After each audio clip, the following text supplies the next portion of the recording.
Venezuela had an election about 3 weeks ago. Maduro was kind of claimed the victor, claimed himself the victor. There's been a lot swirling around about whether or not that was true or not, or is true, whether or not the democratic process actually, took part. And so, yeah, we're going to talk about that this evening. I think that uh, I like this talk, or I like this discussion, this topic. One, because it helps like distinguish our tradition of socialism from other socialisms. Um, we have a couple pieces that we read. The Real Marxist Tradition by John Molyneux is one of them. In our introduction to socialism series, as well as Socialism from Below, as opposed to Socialism from Above, and Venezuela more broadly, Maduro more specifically, and this election even more specifically, serves as a really great example of these kind of concepts. So I hope that comrades had the time to kind of dig into this topic a little bit. Um, Obviously, because we want to continue to support socialism from below organizers in Venezuela and abroad, and we want to give them our full support. But also, it's a great point to develop ourselves as Marxists and to build a stronger organization here in Denver with Firebrand, with the Denver Communist. Um, so yeah, that's kind of my little preface. Um, a little more than, and then I'm going to just read off my little thingy. A little more than 3 weeks ago, Venezuela held their presidential elections between incumbent Nicolas Maduro and opposition leader Edmundo Gonzalez. The results of this election has been contentious to say the least. Several international states have taken up either supporting the results of the elections, um, another Maduro victory, such as China and Russia, um, or denouncing the authenticity of the vote and calling for a recount, such as the United States, as well as Europe. All indications are that Maduro will remain in power, regardless of what voters do or do not want, what they did or didn't vote for. And this will be his third consecutive 6-year term, um, going all the way back to the death of Chavez in 2013. While I won't go so far as to say that the authenticity of the elections doesn't matter, of course it does. It won't be the goal of my talk to comb through the accuracy of accusations from either side of the authenticity debate.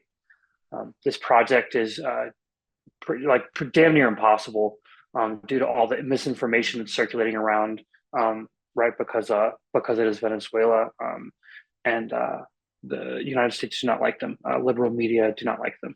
I'll focus on the broader situation surrounding July 28th, which is a day that they chose to be because it's Hugo Chavez's birthday, which just seems really weird to me. It's like this weird, like, kind of deity status that Hugo Chavez has, that like kind of keeps on coming up whenever you study and read more about this stuff. I want to try to develop a more useful framework for how principled socialists, especially those in the tradition of Trotsky, should understand and intervene in the most recent development in Venezuela. Um, as the article by Michael Roberts points out in sufficient detail, the economic situation of Venezuela has been turbulent, to say the least. Venezuela currently ranks as the single richest oil country in oil reserves in the world. While this wasn't always the case, ever since the 70s, oil has been a key, if not the only significant export. It is the only significant export, if maybe the only export at all. It's not quite so simple to say that Venezuela has a bunch of oil. So ta-da, they should, be a wealthy country, right? Like they should have high standards of living. While the price of oil within international trade does fluctuate, a country with as much oil as Venezuela has shouldn't be experiencing the kind of devastating economic collapse they can't seem to avoid every couple of years. So what's the situation? What's going on? There are two major factors that have caused this situation.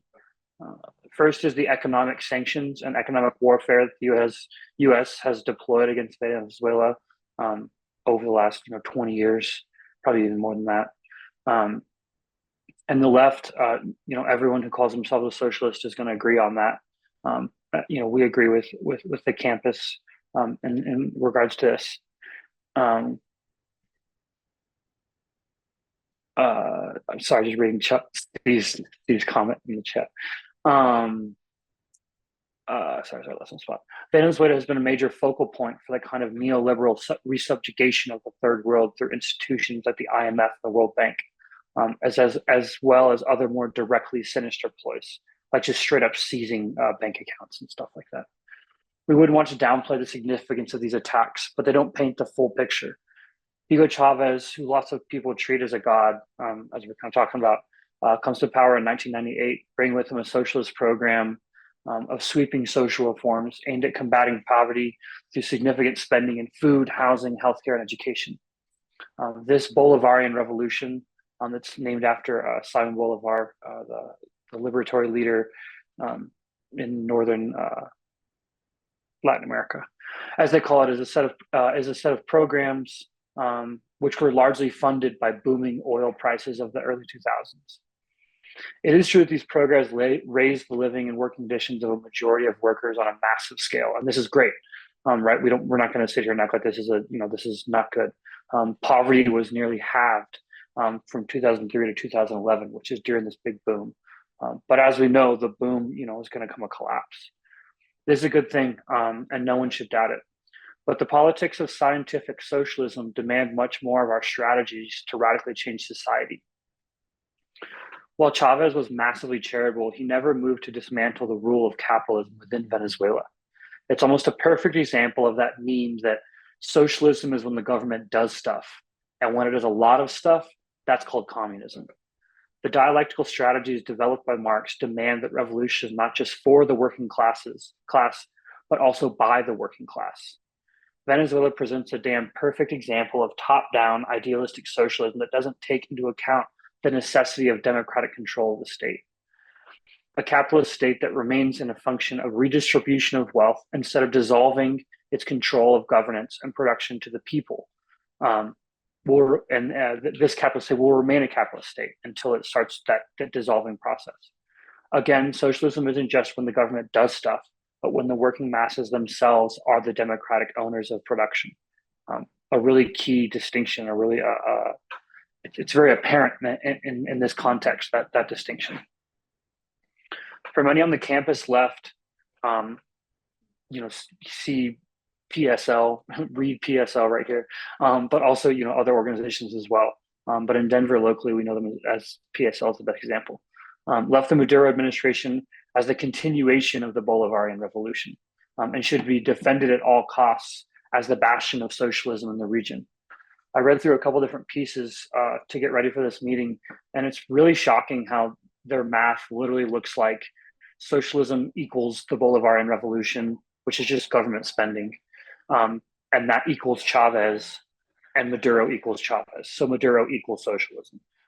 It's really kind of weird to read through the stuff that they're putting out right now, just how flat their analysis is.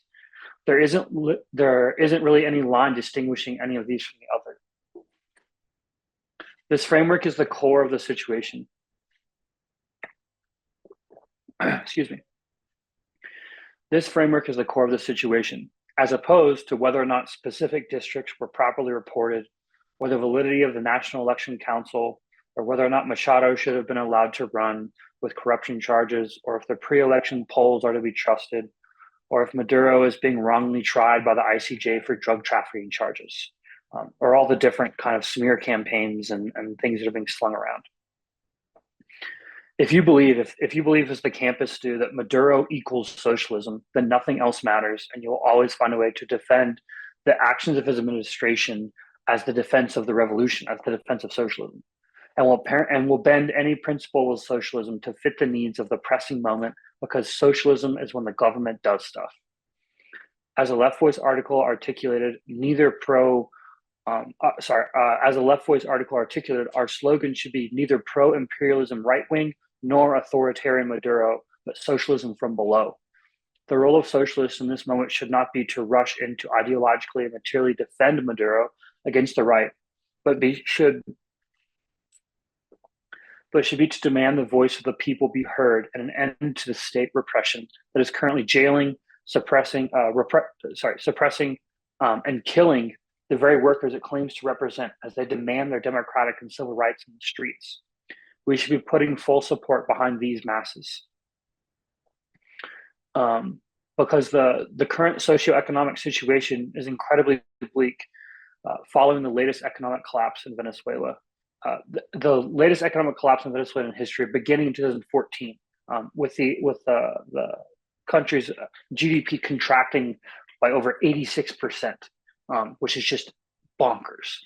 Most people today are living on wages between $3 and $4, which is the minimum wage, a month, not a day, a month.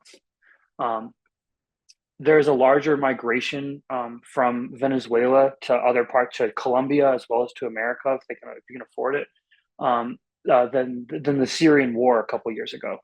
Um, with more austerity to come, something must give. There must be a break with the Maduro regime and a turn towards workers' councils and community defense to take back Venezuela for Venezuelans. The Maduro I don't like. I shouldn't have said that. Not Venezuela for Venezuelans. That's a fucking dumb thing to say. Scratch that. Edit that out, Jason. The Maduro lumpen bourgeoisie, gutting society through black market deals and embezzlement, must be ousted, and a true workers' party placed should be developed to take power. Sorry, I didn't edit that very well. Nothing is more telling than Maduro's response to these mobilizations for democratic rights.